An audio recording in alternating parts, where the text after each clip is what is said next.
Hello and welcome everybody back to Fandom Fridays, where we check out all the pony fakes that are not pony related. Why? Because if the Joker could have a freaking movie around October, then I think Lex Luthor deserves to have a couple of fanfics dedicated to him. So, Lex Luthor triumphant. I'm going to show you some real in-depth storytelling. Enjoy. You seem to have me at a disadvantage. Chapter 4. There must not be a Superman. Like said, taking a seat in front of the monitor. First things first. Who am I addressing?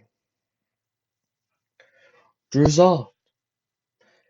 The figure floating in the middle of the monitor said, covering almost the entire screen. Good. How do you know my name? It was uttered many times by Kal-El, mostly in contempt. He projected your image to the floor, to the ceiling, and threads of the fortress, where he carved disgusting things from his vision. And what did you mean by destroyer, Kal-El? This is his fortress, designed for him, and for those he granted entrance. You being here can only mean that he is dead or incapacitated. All of us here in the Phantom Zone are victims of the abuses of the House of El. Lex took his L-pad and began writing. How many of you are there? 5. We made the mistake of making an enemy out of Jor-El. I was in charge of Kraton's defenses when he disabled the state's coup against our ruling council. We barely repealed him, but he was clever enough to forge evidence against me. I was arrested and condemned here in his stead. What about the rest? Figures flickered as he floated in and out of view. Zadu, a physician accused of committing forbidden cryogenic experiments. Varkox, scientist, blamed for creating the force of life, a deadly meteoric. Zakzur, sentenced for destroying the Kryptonian moon of Lekor. Viola, convicted for killing over 32 men. Zod pointed at them. All those crimes were committed by Jor-El, and we were blamed for it. The Shapes nodded. One of the few voiced for their dislike for the Yells. Jor-El could contact us in the Phantom Zone, without the Council knowing. In exchange for information, he would keep our families out of the zone. Do you think he's buying it? The woman said, Kryptonian. I'll have this dolt eating out of my hand, Zod nodded. She disobeyed, and Jor-El dealt with his family. Lex leaned in. He did. Can she speak my language? Reel him in, Zod said to her. She nodded. I had a husband and 3 sons. I should be grateful that he spared them a planetary death, but they were my family. He was mine. They were mine. She turned around and sobbed. Oh, you poor dear. Luthor's voice filled with sorrow. You'll have to excuse her. It's been too long and she's still not over it. They are floating away. We are raised, Luthor, doomed and corporeal, even amongst ourselves. We thought our chances of freedom died when Krypton exploded. But then Kal-El found us. We hoped he freed us. But he was even crueler than his father. He tormented us, mocked us in our imprisonment, delighting in our suffering. He nodded gravely. He is the son of our jailer, all right. Tell me more about him. Was he here often? Yes. He'd be here at least once a month. More than when he had trouble in your world. We see him battered and bruised, coming here to lick his wounds. He also came here with his friends. The one with the eagle and stars. Wonder Woman. The man in black, with pointy head, and the undressed child were also here. Has anyone else been here since he left? No. A few unanswered calls in the monitors, and nothing else. We saw you then when you first approached the priest of walls, Zadu interrupted. We were cheering. Be silent, you imbecile. I have him controlled. Zod's voice was calm, but firm. Sorry, Zadu said, retreating. Zod turned back to Lex. He speaks the truth. We hope you break the barriers and gain entrance. At the time was not meant to be.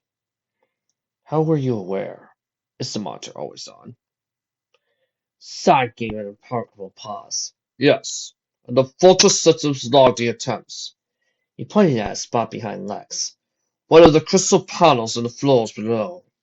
In the background, Lex could barely hear Fiora's sobs. We could give you first-hand accounts of Jor-El's cruelty. His crimes should have put him here long before he sired any offspring.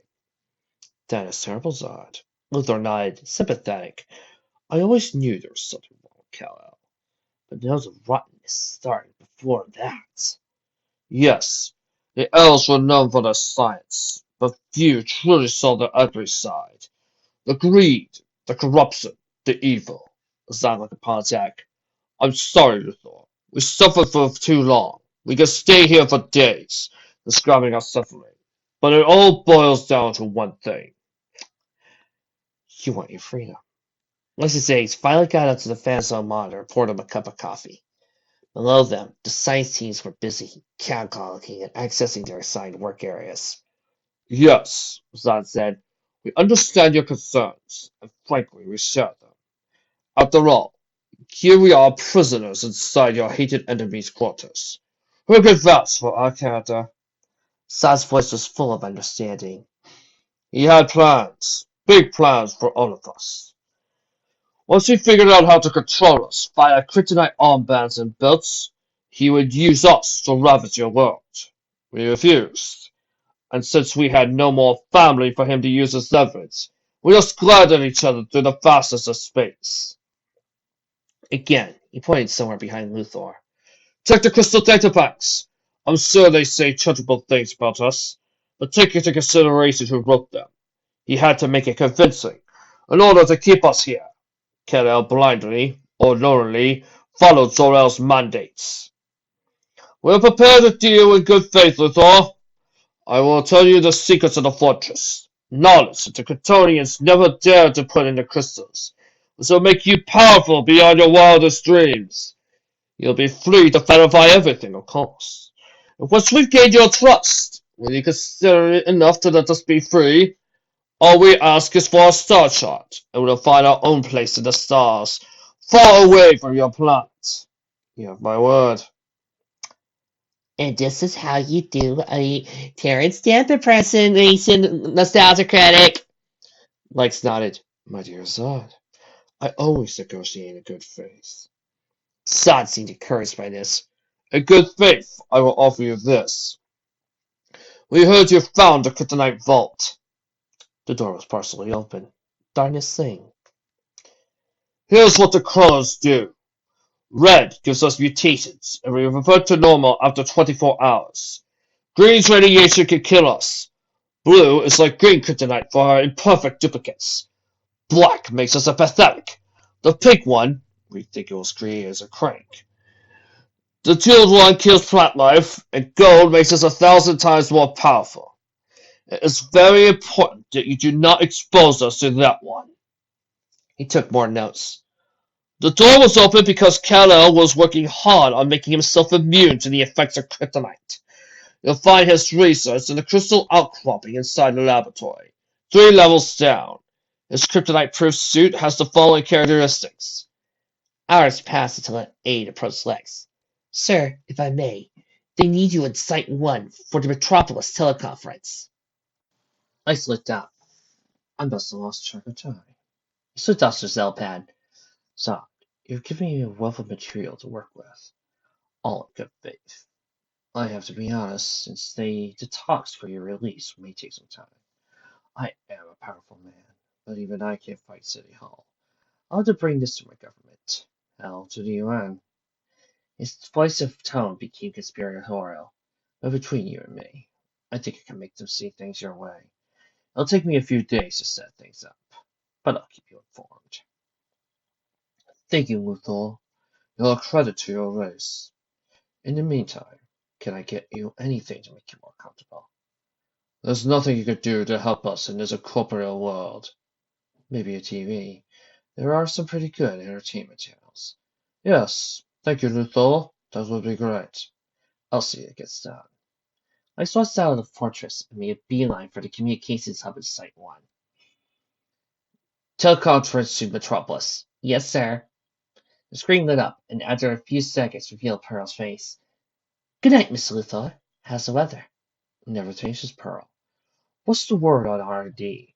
Did they fix the snag in the chariot? Yes. It was an error in the weight conversion ratio. Lonai says he can have a test within a week. Mergers called with the WE project. They're keeping B busy. Now that Lucius is in the hospital, he's had no choice but to be at all meetings and hearings. We may be able to tie him there for another 2 weeks. He's not happy about it. Good. Keep him on his toes and drown them with minutia. How's the S server? We've reached memory capacity? No. We were close, but it actualized itself. Memory doubled almost overnight, and we're getting very strange noise on the line. Isolate it and send me the data. Get Lex Calm to line up with anyone with the highest store's needs and sign them up. Get the IRS, DMV, traffic control. Hell, reach out to foreign governments and companies. We offer stories for anything, from fan fiction to telenovelists. The higher the definition, the better. I don't care if we slice our prices to the ground. I need that mind busy as hell. Yes, sir. I need my null chambers here. I can't hear myself think here. Research to get critical. Ship it as soon as possible. Got it, Mr. Luthor. What else? One last thing, Pearl, and I want you to treat it with the utmost care. Utmost care? Yes. I need you to schedule me a meeting with the Vice President and Secretary Simmons. I have a situation here that needs their expert opinions. Get it as soon as possible. Will do, sir. You're a dear, Pearl. Good morning, Sod.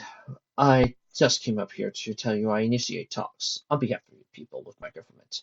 As soon as I hear anything, I'll let you know. Thank you, Luthor. We value your efforts. Did you enjoy LBO? He pointed to TV. Depending on the schedule, there's something for everyone. It was entertaining, all right. Good, good. Listen, while we wait for the call from my government, I'll be working with my science teams. Like said, Luthor, we've seen you work on good faith. We are willing to tell you more. Really? Luthor enthused. Mighty nice of you. Sure. I would like to know more about the Phantom Zone. You may ask, is everything there incorporeal? You have been flying there since you were sent there? Yes. We are as we were the day the Protector transported us. We don't need to eat or sleep, and we don't age. Remarkable. How big is the zone? Immense. We spent thousands of days roaming it, trying to find its confines, but found none. You said that if I beamed something there, it would be as immaterial as you are? Yes. Nothing remains solid in this place. So, there's no chance of a base or space station in there? No. There are no buildings in here. No resources, no materials. What about devices? Transmissions? I mean, if there was a two-way Famson projector, something must work there. We haven't been able to test that. Jor-El has never sent anything but his enemies. I like the possibilities of this place. Once you fellows are back in our universe, would you mind if I used it? My people could find a lot of uses for our immense immaterial zone. You're welcome to it.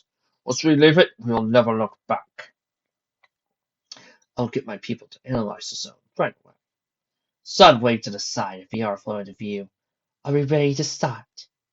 Zod nodded. Luthor, Dexter needs me. Our time here can't get us physically, but it tests our mental fortitude. Dexter is in a bad mental state, and I need to calm him down. If you need anything, talk to Fiora. Godspeed, Zod. May you help your friend feels better. The cargo plane from LexCorp arrived earlier. Dozens of workers assembled the null chamber inside Lex's quarters. When you had an enemy that could see and hear anything, you needed a place where your privacy was guaranteed. The null chamber was designed to thwart eavesdropping Kryptonians, and was built with special materials that canceled sound, systems that interfered with electrical currents, and, for those prying eyes, lead-lined walls and floor. Whenever he wasn't in the fortress, Lex spent his time there. Mostly, he tinkered with the Phantom Protector. Zod, Luthor, any news? I just got word from my government. They will propose your situation on the next Congress meeting. I will redirect a draft for the House of Senators and delegates of the United Nations, addressing your plight and the mistreatments you suffered under Jorah and Kal-El. When will they meet? But they may meet by the end of the month. I'm trying to speed things up. Son remained silent. But I did get a big concession. I arranged for the liberation of one of you. One, elation and resentment were palpable.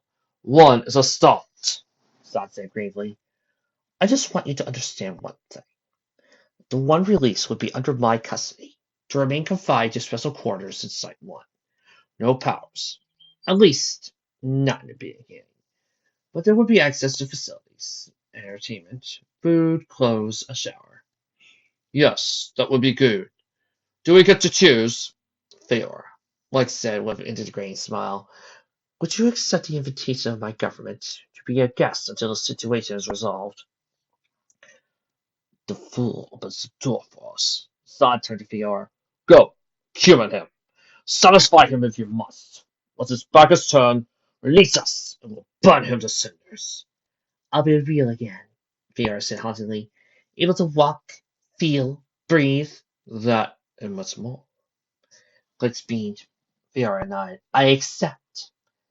The dial read 0% when her head finally materialized on her shoulders. Quickly, the guards retreated and found some projector, green kitchenite case, and exited the null chamber. She opened her eyes. I'm sorry for the delay in materialization. The projector's batteries must be running out. We almost lost you. Her eyes were glassy as he looked very confused.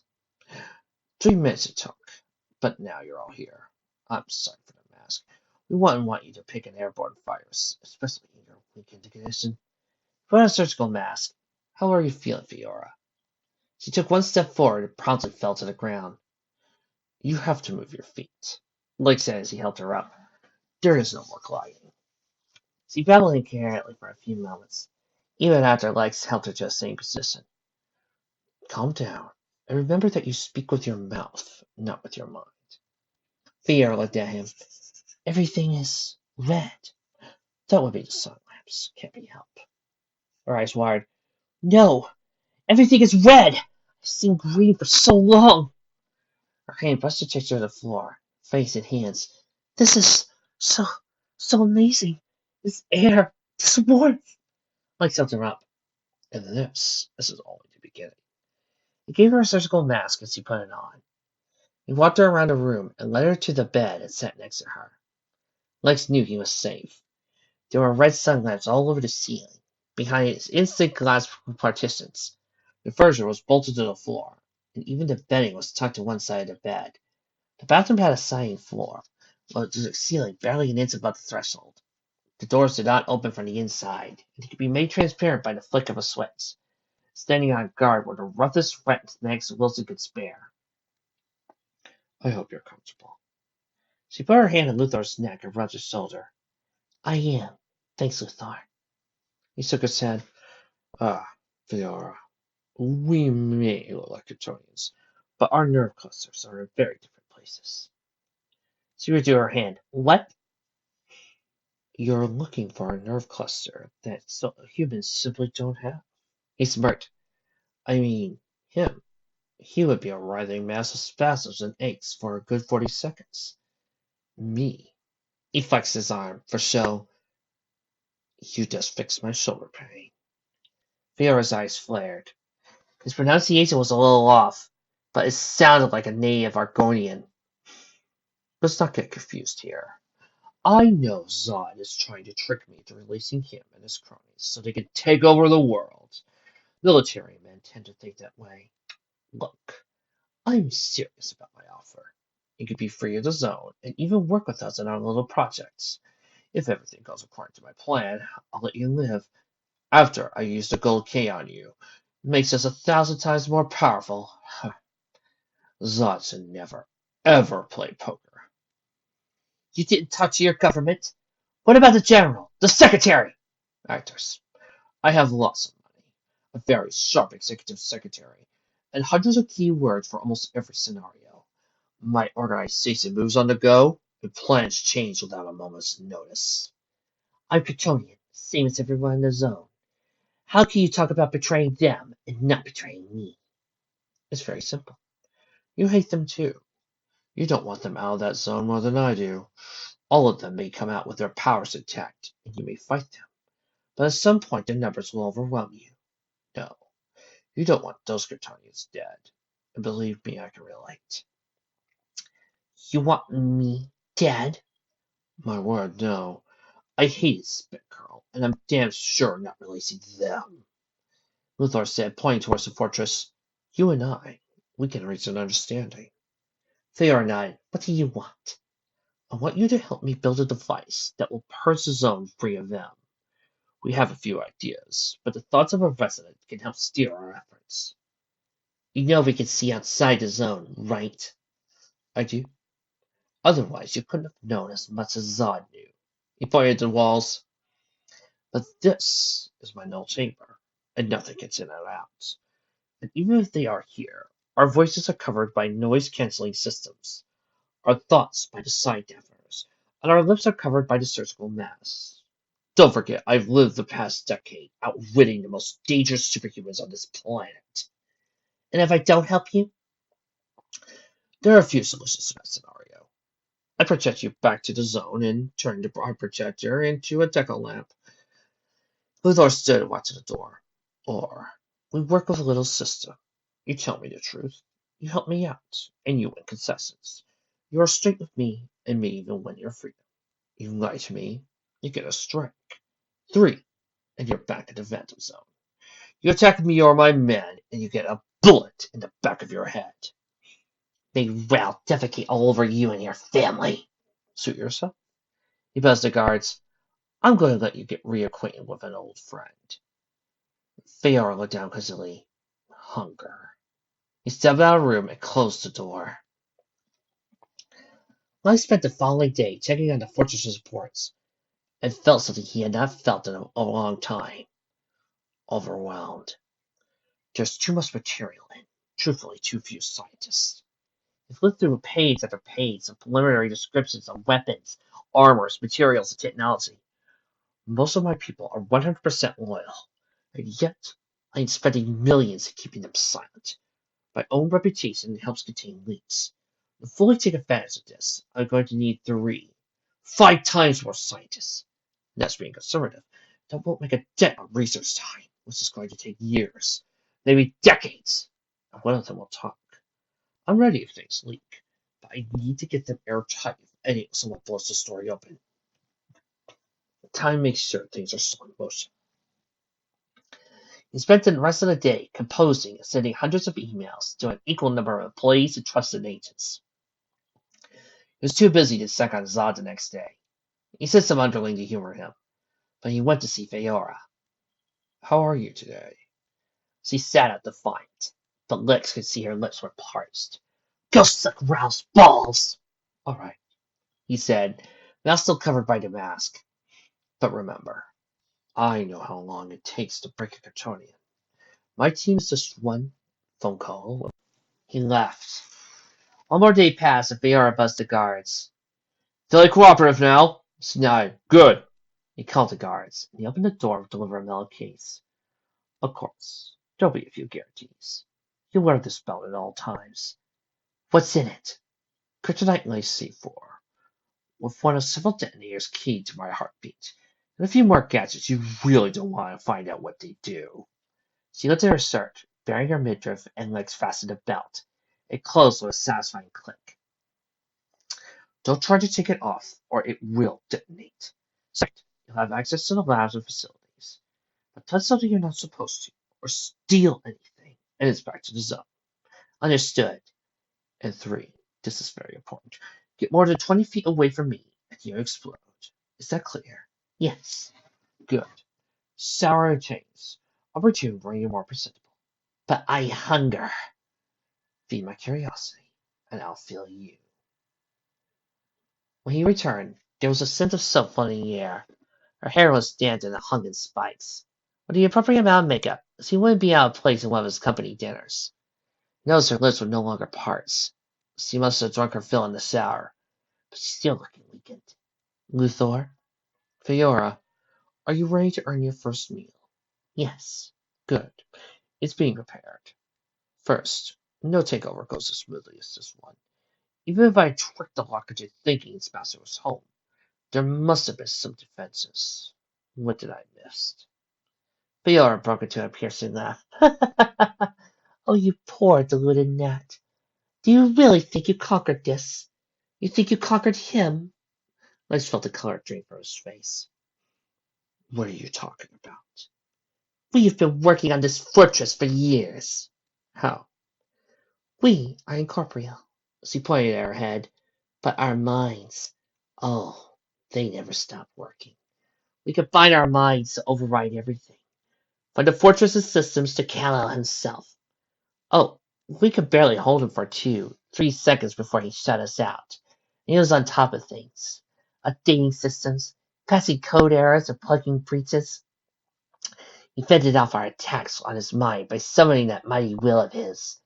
But then you called him away. Go on. Via crossed her arms over her chest. Keep talking. Feed me and I'll continue. I can. You can try. I may break like he did, but you want to know right now. 1 plate. Keep me his temper in check, Lex complied. His personal cook prepared a standard plate. Eggs, sausages, orange juice, and coffee, with a side of toast. Feora ate them all, feeling every bite a banquet. I remember that day perfectly, she said between mouthfuls. He was here, working on another remedy for kryptonite poisoning when he got the priority call. Perfect opportunity. He flew your trap and we sprang into action. She made a maddening pause as he sipped orange juice. Delectable, she licked her lips. Kal-El was not distracted by the stasis fouling. He was being the victim of a massive telepathic attack, coming from the minds of Krypton's most depraved criminals. He could have broken out of your trap in 2 seconds. 2! We held his mind for 5, letting your pathetic kryptonite and red sun trap and drain him. Looking at Lex's distraught face, Fiora felt emboldened and passed on. We knew you wouldn't kill him. We wanted to see him suffer, be humiliated, to be in the greatest pain he could possibly fathom. We saw you break him, and we rejoiced. When we sliced parts of his brain, he had the perfect pawn to liberate us. We only had to wait for him to be at a decent power level. You were behind his escape attempt. His voice dripped with rage. Yes, but I held him for months before the attempt, and he was frequently at 40% of his powers. What took you so long? Ask your people if they found a large glass bottle in the rubbish centers under the fortress. It's not glass, not really. It's some polymer invented by Brainiac. It held the bottle city of Kandor, the jewel of Krypton. It's a smoking ruin now, and it was taken away by the fortress's cleaning robots. Back when they were working. Tell your men to check their feet. There's probably traces of tiny Kandorians smeared on them. As he grinned, we did you a favor, really. Kal-El had a lot of fanatics in Kandor, and they had a little club called the Superman Emergency Squad. They tried to escape the Krypton-like distance of the bottle, gain powers under the yellow sun, and rescue him. We couldn't have that, so we fought them. We short-circuited the tiny atmosphere facilities, and we kept sabotaging until the air was too rarefied.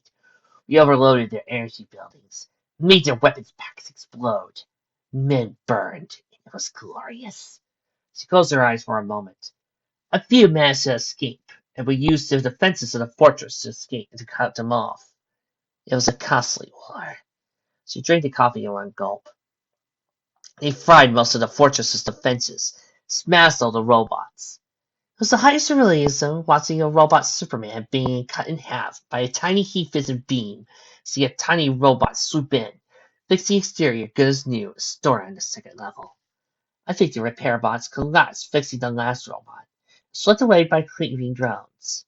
Of those, 1 or 2 remained, but even if we cracked their systems, they'd be useless. Why? They just sweep the main floor, and we are 3 levels up. Stupid Kal-El. She shrugged. The fortress was all but useless, and all we could do was focus again on Kal-El. Lex smiled. But After your first attempt, I overhauled the security systems. Between the sudden bytes of information, low power levels, guards, and the redundancies that become repaired in seconds, this diluted net has crushed all your efforts. VR blinked a few times and looked around. Ironically, Lex fixed his tie and cuffs. Ah, I see that the anesthetic is working. Don't worry. You'll be over soon. But I thought I was going to help you build a device for the Phantom Zone. Oh, I could do that on my own. Like I said, I had several plans in motion when I saw that there were about 15 Kryptonians in the Phantom Zone. The revenge angle, the romantic gambit, the carry and the stick, Spanish prisoner, good Lex, bad Tyler. And I dropped them when circumstances rendered them irrelevant. I found a way to delay the transition from the zone to our world. I couldn't risk if you had powers, even for 2 seconds. It took about 3 minutes for you to fully repair, and by that time you were drained. My men found the rubbish bins where the robots and Candor were stored, and the time you materialized. We have time. We're going to work on the fortress and repair the systems, and we will unlock every secret there is to know. As you can imagine, the zone kill beam is top priority, because I don't want a bunch of meddlesome ghosts trying to undo my good works. Then why spring me? Lex's files vanished because you morons fried the surveillance systems and all the recordings were destroyed. I just wanted to hear from the horse's mouth what happened. Now I know. You have outlived your usefulness. Well, not quite. No. Yes. There have been complaints about the vest used by our female demographic. Unflattering figure, can you believe it? Fashion over function, but then again, I'm nothing if not customer-oriented. And look what happened. There's a Kryptonian female with a nice figure. She started to drift away when they brought in the steel box. She opened her eyes once, twice, and opened them no more. It was a few days later when Lex Luthor returned to Metropolis. He personally saw VR being placed in a new facility, with even tougher security measures. In his office, he had stacks of reports from his R&D teams to review. The Zone Killer beam was coming along nicely, and the first projections of Fortress-related technology were encouraging. Meetings scheduled with CEOs, governors, presidents. His Antarctic holiday left him with piles of work that threatened to overwhelm him. Suddenly, he heard a dull thud. He swiveled his chair around to face the panoramic window, with the view of Metropolis he absolutely loved. He saw something adhere to the outside of the window. It was a yellow oval with a black shape all over it. A message in red letters read, Gotham Towers, midnight. Come alone. P.S. I prefer this fanfic over the movie Joker. No, I have not seen the movie Joker. Just already saying it. Maybe my opinion might change, might not. Don't care. Still prefer this fanfic. One down, that's where to go. See you later.